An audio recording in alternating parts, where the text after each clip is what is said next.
Amen. Amen. NLP.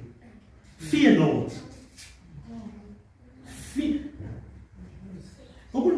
Fear not one reason to fear. You know you've got the reason to fear. Remember God? Especially you young generation. You've got the reason to fear.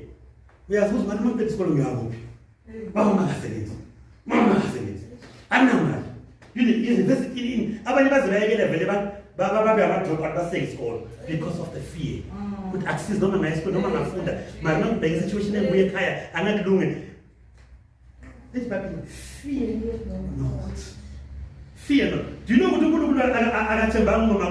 for your future? Who's Amen? Amen. Do you know what to do for your future? Do you know? Do you know your husband for your future? Do you know your wife for your future? Do you know anybody for your future? Who's in the future?